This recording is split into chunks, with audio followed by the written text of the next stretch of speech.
संत शिरोमणि आचार्य गुरुवर श्री विद्यासागर जी महाराज की जय। नवाचार्य श्री समय सागर जी महाराज की जय।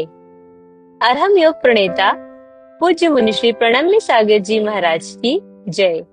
ओम अरहम नमः।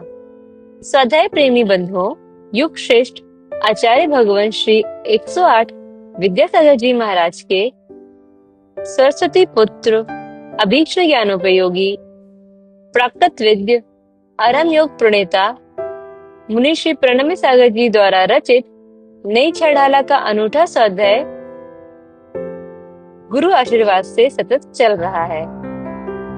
हम आशा करते हैं कि ग्राफिक्स और एनिमेशन के साथ आप सभी को यह स्वाध्याय और इसमें दिया गया विषय अच्छे से समझ में आ रहा होगा। प्रथम दाल के स्वाध्याय में हम 4 गतियों के दुख क्रम से जान रहे हैं और उत्तम श्रावक कुल में एक स्वस्थ शरीर के साथ जन्म की दुर्लभता और इसे सार्थक कैसे बनाए को भी समझ रहे हैं। अब चलते हैं नई छड़ाला प्रथम ढाल की कक्षा की ओर। 3 लोक में 4 हैं, मंगल शरण व श्रेष्ठ, अरहत सिद्ध व साधुगण, धर्म जैन जग ज्येष्ठ। तीर्थंकर जिन देव की, जिन वाणी को ध्याय, सर्वधर्म संक्षेप से, कहूँ चित्त हुलसाय। अनंत अनंत सिद्ध परमेष्ठी भगवान की, देवादिदेव आदिम तीर्थंकर श्री ऋषभनाथ भगवान की, वर्तमान शासन नायक श्री वर्धमान महावीर भगवान की, परम पूज्य आचार्य गुरुवर श्री विद्यासागर जी महाराज की, आचार्य श्री समय सागर जी महाराज की। जैन दर्शन में अनंत भी 3 तरह का बताया गया। एक परितानंत, एक युक्तानंत और एक अनंतानंत। अनंत के कितने भेद? हाँ, अनंत भी 3 तरह का। एक परितानंत, एक युक्तानंत और एक अनंतानंत। और एक एक ये अनंत भी 3 तरह के। परितानंत के भी जघन्य मध्यम उत्कृष्ट भेद होते हैं, युक्तानंत के भी जघन्य मध्यम उत्कृष्ट भेद होते हैं, और अनंतानंत के भी जघन्य मध्यम और उत्कृष्ट भेद होते हैं। इतना बड़ा अनंत होता है। और इस सारे अनंत को हम एक सिंपल अनंत से बोल देते हैं, भाई ये अनंत है। तो अनंतानंत भी अनंत कहलाता है, परितानंत भी अनंत कहलाता है, युक्तानंत भी अनंत कहलाता है। और अनंतानंत के भी जघन्य भेद में भी अनंत ही बोला जाएगा, मध्यम को भी अनंत बोला जाएगा और उत्कृष्ट को भी अनंत बोला जाएगा। तो एक अनंत कौन से अनंत को बिलोंग कर रहा है, ये भी हमें शास्त्रों से ही ज्ञान लेना पड़ता है। यहां पर अपना ज्ञान नहीं चलता। क्या सुन रहे हो? अपने दिमाग का तो कोई काम है ही नहीं। अनंत को जानना, अनंत को समझना, ये तो जो कहा गया है सर्वज्ञ की वाणी में, जो बताया गया है, उसी के अनुसार हमें ये सब गणित लगाना पड़ेगा। तो ना तो हम सिद्धों का अनंत जानते, ना तो हम निगोद जीवों का अनंत जानते, लेकिन उनमें भी कंपेयर करके बताया गया। दोनों अनंत एक समान नहीं है। अनंत कहने से सब एक समान अनंत नहीं हो जाते। अनंत में भी अंतर है। जब कोई उसका अंत ही नहीं है, उसका कोई पार ही नहीं है, तो फिर हम कैसे कह सकेंगे ये अनंत इससे बड़ा है, ये अनंत इससे छोटा है? अपने दिमाग में क्वेश्चन आएगा, लेकिन सारे क्वेश्चन शांत करके बैठना पड़ेगा, ये सुनना पड़ेगा। जहां पर हमारी बुद्धि नहीं चलती है, वहां से जो बताना शुरू करते हैं उसी का नाम सर्वज्ञ ज्ञान होता है। और जहां हमारी बुद्धि नहीं चलती है और हमें नहीं चलानी चाहिए, उसी वाणी का नाम जिनवाणी कहलाता है।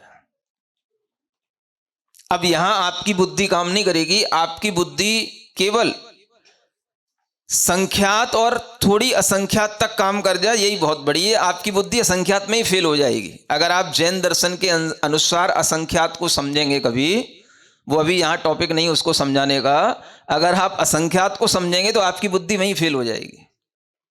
कितना बड़ा गड्ढा बनाना उस असंख्यात को समझाने के लिए, और उसमें कितने रोम छिद्र भरना, और फिर कैसे एक एक वर्ष के बाद में उसको निकालना, इस तरह की जो एक गणित बताई गई है, इसमें ही तुम्हारा दिमाग काम करना बंद कर देगा, अनंत तक तो पहुंचेगा ही नहीं। समझ में आ रहा है ना?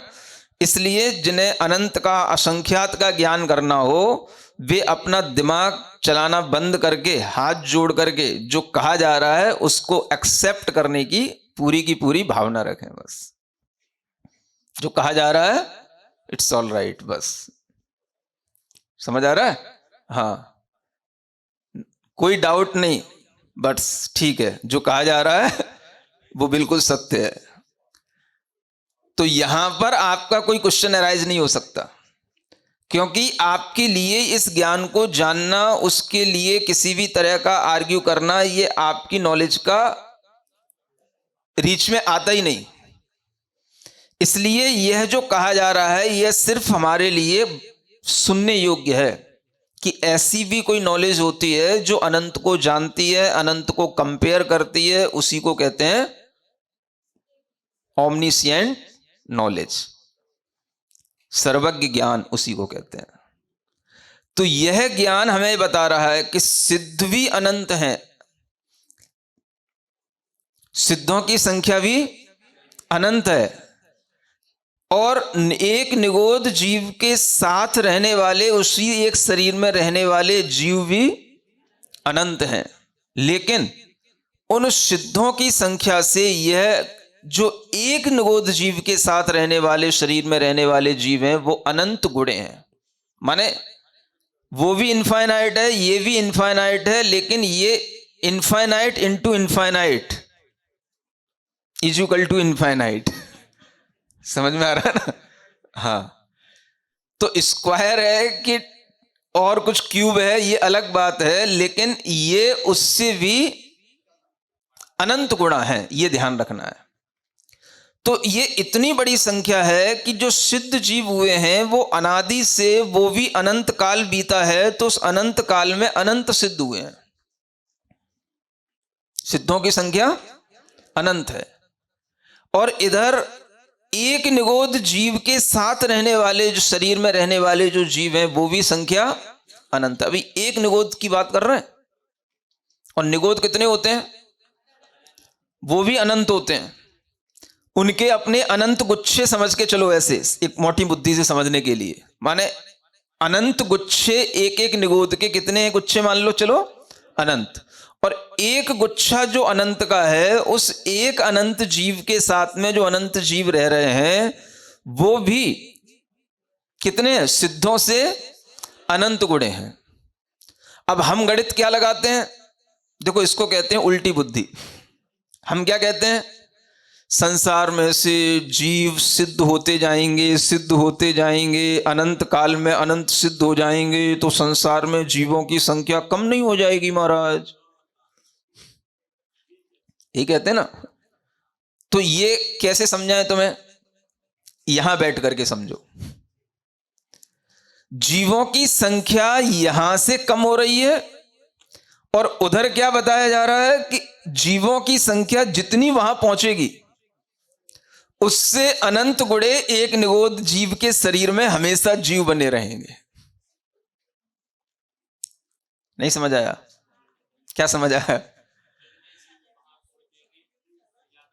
जितने जीव वहां हैं, अनंत जीव वहां हैं, उनसे अनंत गुणा जीव एक निगोद शरीर में रहते हैं। अनादि काल से अनंत काल बीत जाने पर भी एक निगोद जीव के अंदर रहने वाले अनंत जीवों की संख्या में भी एक रत्ती मात्र भी कमी नहीं आई। क्या सुन रहे हो? इधर निकल रहे हैं, हम कह रहे हैं कम हो रहे हैं, और उधर क्या गणित बताया जा रहा है हमें तुम अपना गणित मत चलाओ, तुम अपना दिमाग मत चलाओ। फिर कह रहा हूं, अपने दिमाग को बंद कर लो, हाथ जोड़ लो। जब अनंत की बात आए और जो कहा जा रहा है उसको सुन लो, तो तुम्हें सर्वज्ञ वाणी पर श्रद्धान कहलाएगा। नहीं तो तुम्हारी मैथ के पन्ने फट जाएंगे, तुम्हारे दिमाग के छितड़े उड़ जाएंगे, तुम्हें कुछ समझ नहीं आएगा। हाँ, यहां कह रहे हैं जितने अनंत जीव सिद्ध हो चुके हैं उनसे अनंत गुणे जीव एक निगोद जीव के शरीर में रहते हैं। तुम नीचे से ऊपर देख रहे हो, वो तुम्हें ऊपर से नीचे दिखा रहे हैं। इसको कहते हैं उल्टी बुद्धि। अपन क्या सोच रहे हैं, जीव यहां से जहां जा रहे हैं तो कम हो रहे हैं, और जो वहां बैठे हैं वो क्या कह रहे हैं, यहां जितने जीव हैं उनसे अनंत गुणे जीव अभी एक निगोद जीव के शरीर में है। और ये जो सिद्धांत है ये एटर्नल प्रिंसिपल है, यानी हमेशा बना रहने वाला ये सिद्धांत है। अनंत काल के बाद भी अगर ये पढ़ोगे तो नई छेड़ाला ही रहेगी, बदल नहीं जाएगी। अनंत काल के बाद भी छेड़ाला के अक्षर ज्यों के त्यों उसी समय पर उतने ही मीनिंगफुल होंगे जितने आज हैं। ये सिद्धांत अनंत काल के बाद भी ऐसा ही रहेगा। अनंत काल के बाद फिर और अनंत जीव सिद्ध बन गए होंगे ना महाराज, वे अनंत भी उसी अनंत में मिल जाएंगे तो भी वो अनंत ही कहलाएंगे। और उन अनंतों से अनंत गुणे एक निगोद जीव के शरीर में हमेशा थे, हैं और बने रहेंगे। एक निगोद जीव के शरीर में रहने वाले जीवों की संख्या में भी जब अंतर नहीं आ रहा तो संसार की संख्या में कहां से अंतर आ जाएगा। क्या सुन रहे हो? इसलिए ऐसे प्रश्न वो लोग करते हैं जो मोक्ष विरोधी होते हैं। क्या सुना? हाँ, ऐसे प्रश्न, ये तर्क वो लोग करते हैं जिन्हें संसार का सुख चाहिए, और जो मोक्ष सुख के लिए चल रहे हैं वो उन्हें अगर दिखाई देते हैं तो वो उनको रोकते हैं इस तरह के तर्क दे करके। तो उन्हें समझाना चाहिए, भाई तुम्हारे इस तरह से कहीं पर भी किसी भी स्थान पर चले जाने से न संसार में कोई फर्क पड़ने वाला, न मोक्ष में कोई फर्क पड़ने वाला। न संसार की संख्या कम हो जाएगी, न मोक्ष की संख्या बढ़ जाएगी। तुम अपनी दशा सुधारो, तुम्हें क्या चाहिए? नहीं समझ आया? यानी तुम्हारे यहां रहने से कोई संसार में तुम्हारे कारण से कुछ नहीं बनने वाला, कोई काम नहीं सधने वाला। तुम्हारे कारण से क्या होने वाला? तुम यहां पे नहीं रहोगे तो यहां पे कुछ कमी नहीं हो जाएगी, और तुम वहां पहुंच जाओगे तो वहां कुछ एक्स्ट्रा नहीं हो जाएगा। तुम केवल अपनी संभाल करो, अपने को सोचो कि हमें कहां पर अपने आप को भविष्य में रखना है, हमें अपने आप को कहां तक पहुंचाना है। संसार में ही रखना है या मोक्ष की यात्रा तक चलना है, ये अपना निर्णय अपने लिए ही हमेशा लाभदायक होगा। किसी दूसरे के कहने से आपके लिए ना उसके लिए कोई फर्क पड़ने वाला नहीं है। तो संसार में जीवों की संख्या, कितने भी जीव चले जाएं, कहीं कोई कम होने वाली नहीं है। माने एक निगोद जीव भी कभी खाली नहीं होने का। तो अनंत निगोदों से भरा हुआ ये पूरा लोक जो है, ठसाठस भरा हुआ है जिन निगोद जीवों से, वो भला कब खाली होने का?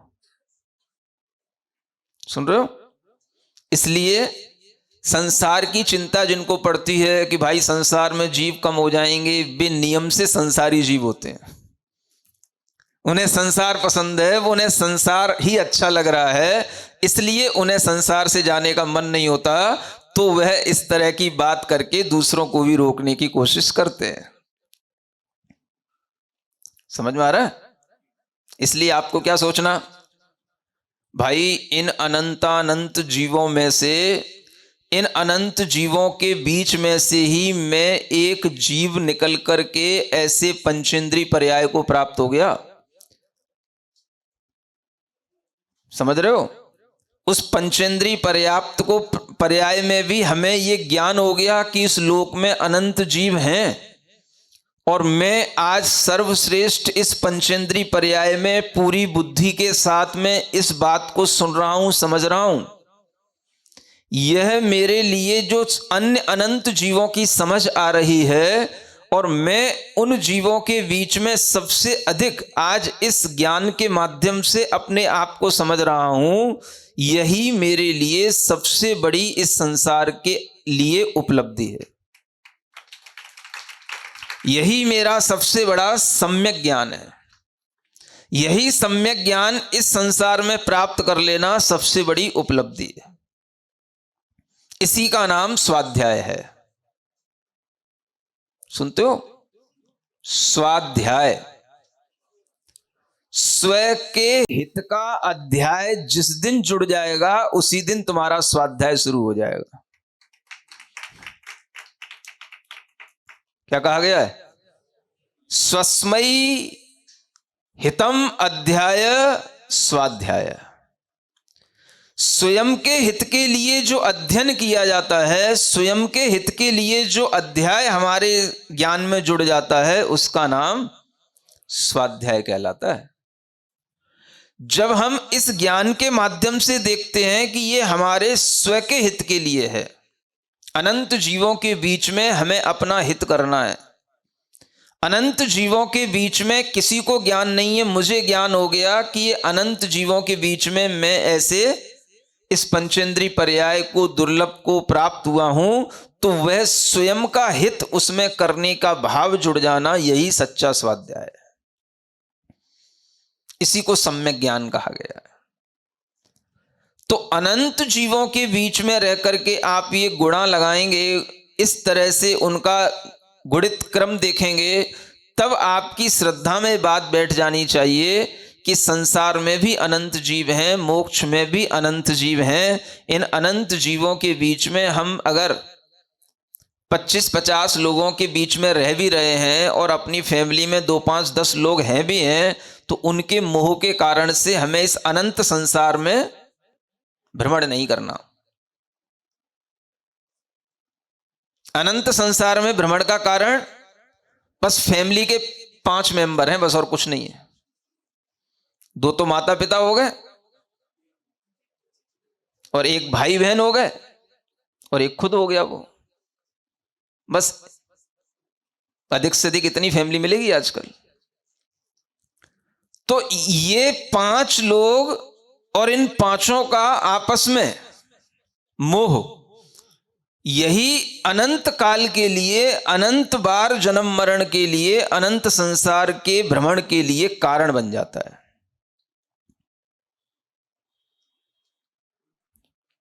ये अनंत, अगर हम इसमें से निकलना चाहेंगे तो हमारे लिए ये सम्यक ज्ञान बड़ा हेल्प करेगा, बल देगा कि क्यों निकलें इस अनंत में से, नहीं तो यही गिनती बनी रहेगी हमेशा।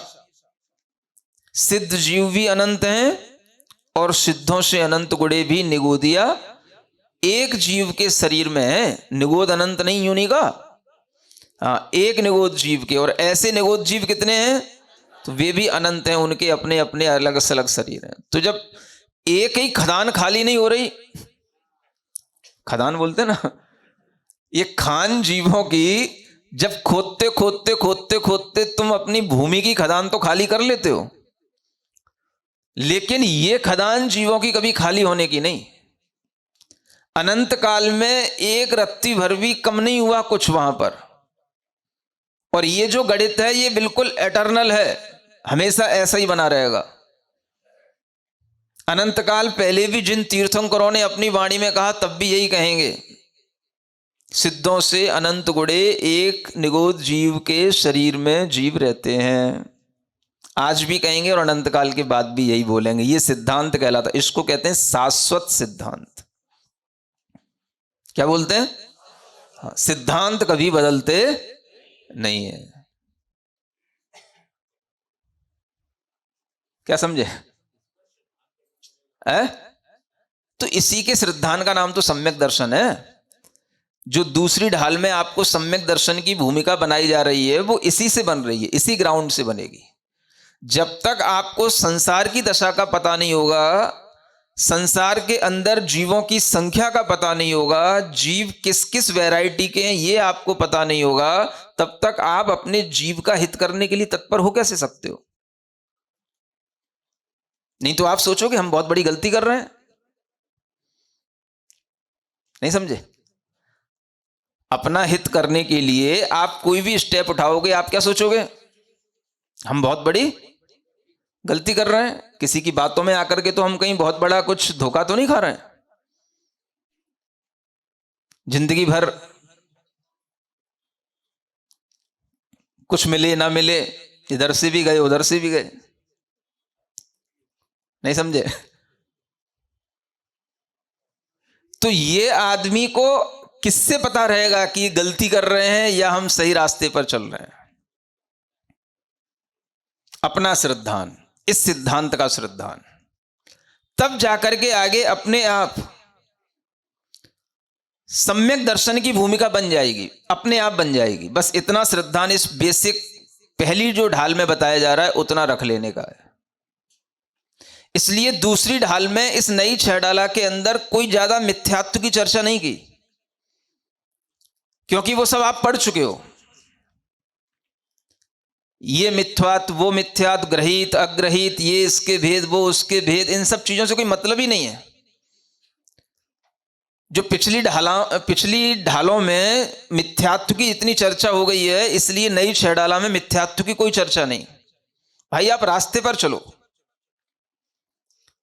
अगर रास्ता समझना चाहते हो तो रास्ता बताया जा रहा है। अब बुराइयां कितनी हैं, कहां तक है, वो तो हम जानते ही हैं। हमें नया रास्ता चुनना है, तो अपने आप जैसे ही हम रास्ते पर एक कदम आगे बढ़ाएंगे, सारे बुराइयों वाले रास्ते हमारे पीछे छूट जाएंगे। तो इसलिए सम्यक दर्शन की बात की गई सीधा दूसरी ढाल में। तो जो लोग ये प्रश्न कभी उठाते हैं कि नई 6 डाला में और पुरानी 6 डाला में क्या अंतर है, उन्हें यह बताना कि पुरानी 6 डाला में जो विषय छूटे हैं, नई 6 डाला में उन विषयों का स्पष्टीकरण है।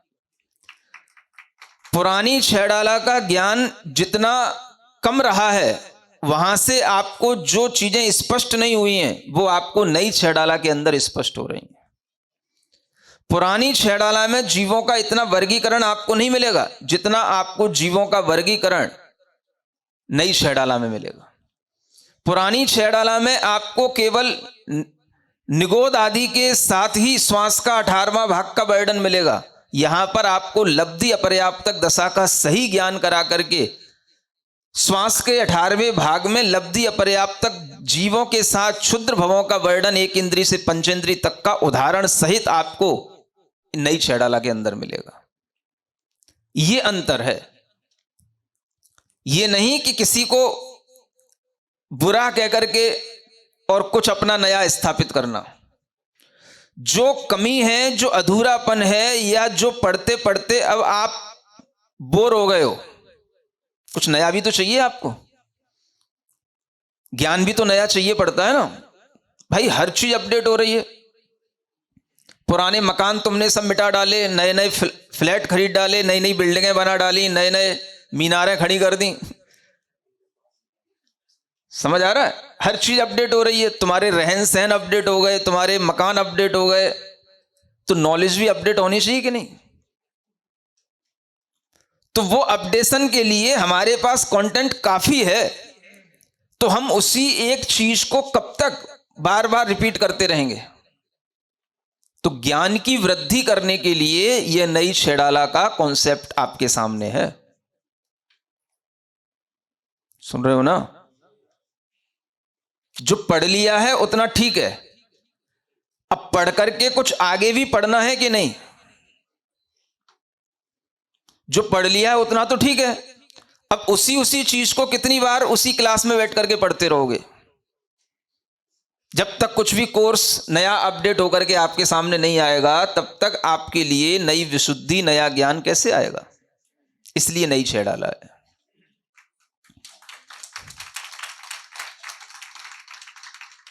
तो ये नया ज्ञान है कि नहीं? उतने ही छंद हैं जितने पिछली 6 डाला में थे, वही 15-16 छंदों में, और वही 15-16 छंदों में ये ढाल लिखी गई है। अब ज्ञान देखो कि उन्हीं 15-16 छंदों में क्या आपके लिए नया नया मिल रहा है। हर छंद में आपको नया नया ज्ञान मिल रहा है कि नहीं मिल रहा है? तो यह ज्ञान की स्वीकारता होना, सम्यक ज्ञान की स्वीकारता होना, यह हमारे ज्ञान का विषय होना चाहिए, ना कि आग्रह। पुरानी क्यों, नई क्यों नहीं, नई क्यों नहीं, पुरानी क्यों, नई नहीं, पुरानी, नई पुरानी के चक्कर में नहीं पड़ना। हमें क्या समझना, पुरानी पढ़ लो, मना नहीं कर रहा हूं, पुरानी भी पढ़ ली ना, अब नई भी पढ़ लो। कौन से कंफ्यूजन बढ़ जाएंगे, कंफ्यूजन क्लियर होंगे, कंफ्यूजन बढ़ेंगे नहीं। तो ज्ञान जो आपके पास है उसे रखो और उसी के साथ नए ज्ञान की वृद्धि करो। यह हमारे अंदर का एक अनाग्रह रूप भाव होना चाहिए, तब हमारे ज्ञान की वृद्धि होगी। और आग्रह रखोगे तो फिर आपका ज्ञान कुंठित हो जाएगा, फिर आपके दिमाग के दरवाजे तो फिर डॉक्टर ही खोलेगा, फिर हम नहीं खोल पाएंगे। हाँ, फिर वही एक छेनी हथौड़ा मारेगा, हाँ, तभी काम बनेगा फिर आपका। तो ये इसलिए सिद्ध जीव से गुड़े अनंत, तन निगोद एक जीव वसंत। सिद्धों से अनंत गुड़े जीव एक निगोद जीव के शरीर में रहते हैं। ये सिद्धों से भी अधिक संख्या इनकी है। समझ रहे हैं ना? और इन जीवों में सभी तरह के जीव होंगे, भव्य भी होंगे, अभव्य भी होंगे।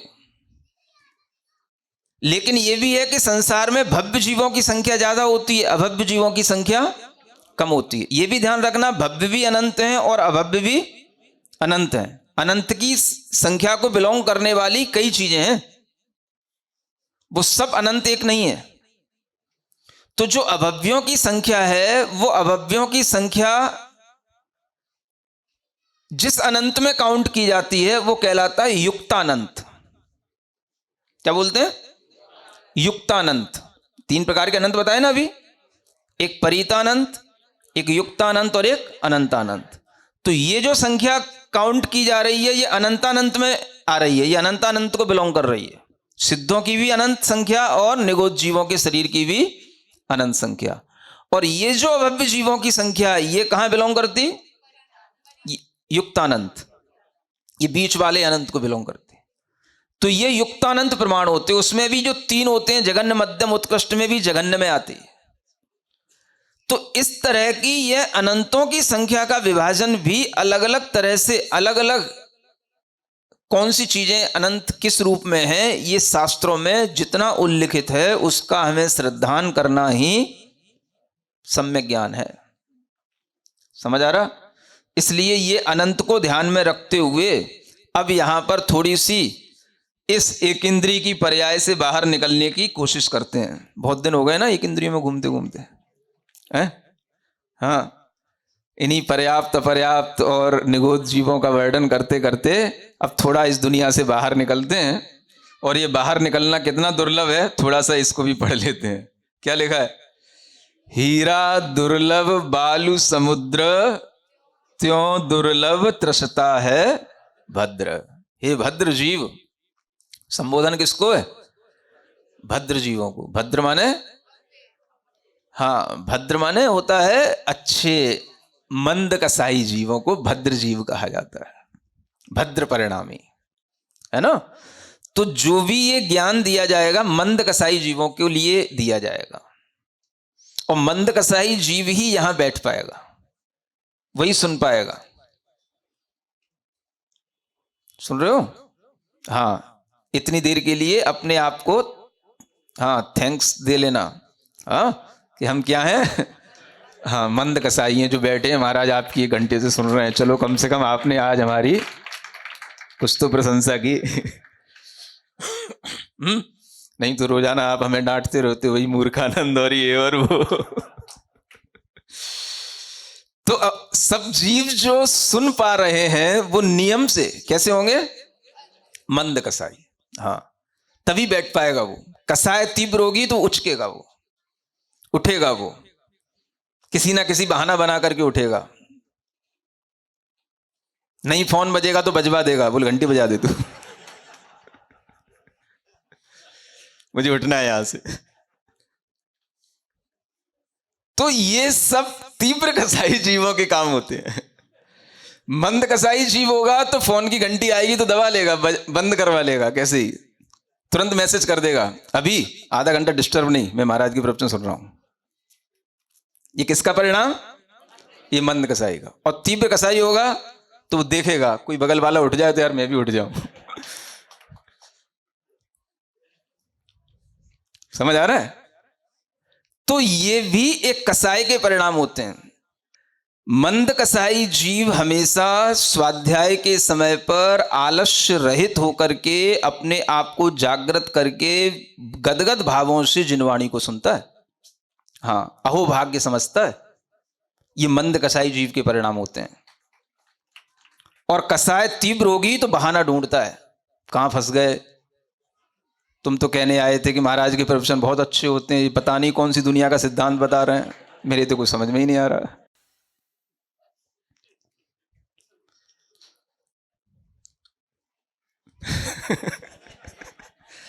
तो समझ में तो तब आए जब तेरे भीतर का उफान कुछ कम हो।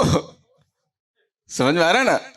तो वो उफान कुछ कम होगा तब तो हम यहां से कुछ डालेंगे तब बैठेगा। अब भीतर उफर रहा है तो हम यहां से जो डाल रहे हैं फिक रहा है, तो गलती किसकी है?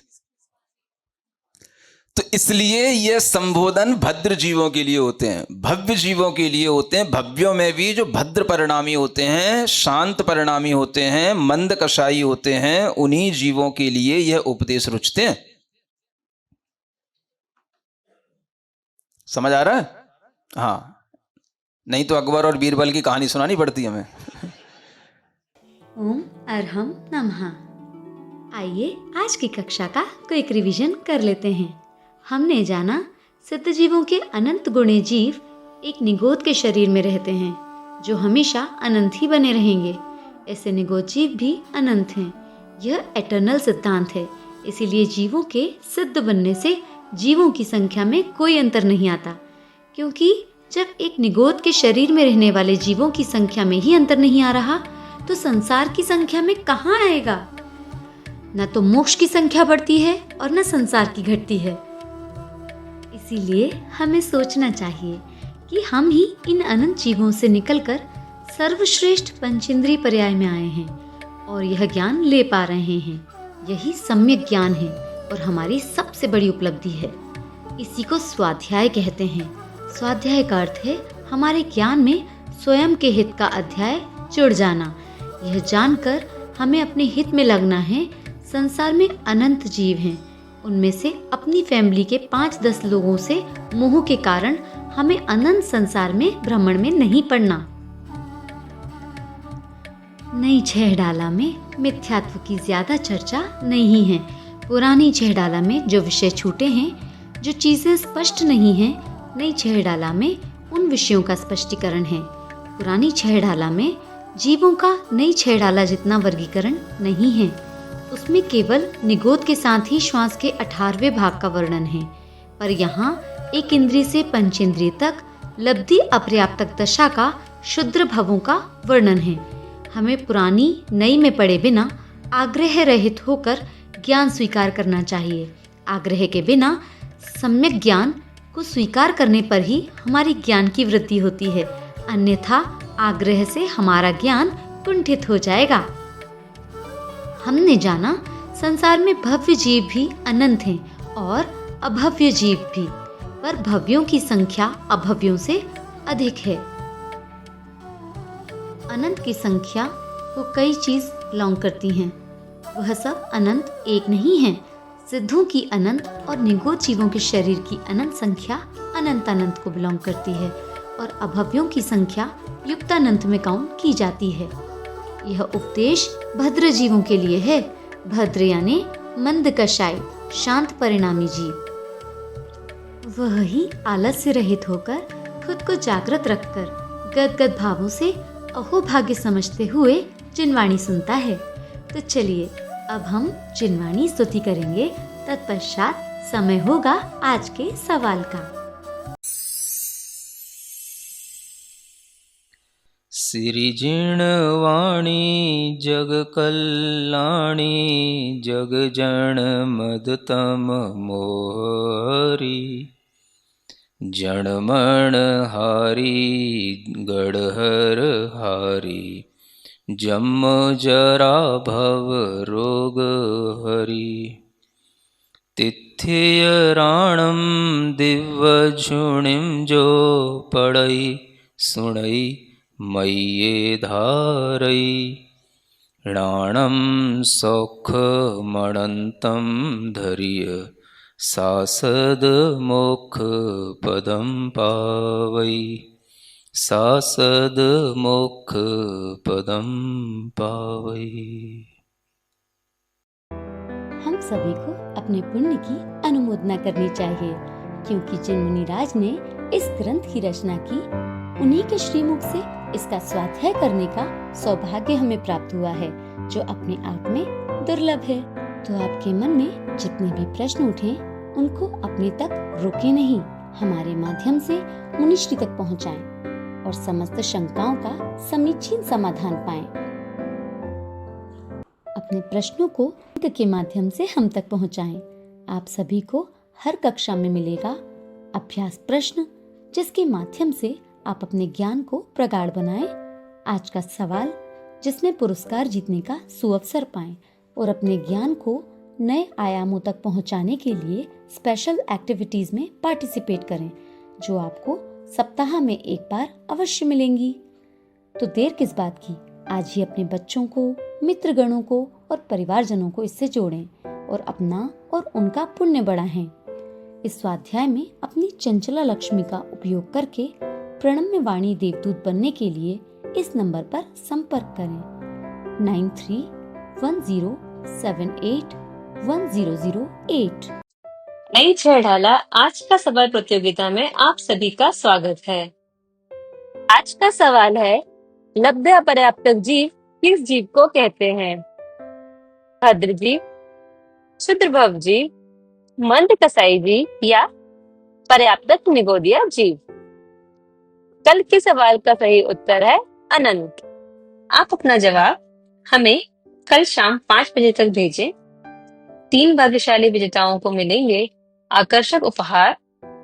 अपना जवाब भेजने के लिए लिंक पर जाएं या QR कोड स्कैन करें। ओम अरहम नमः।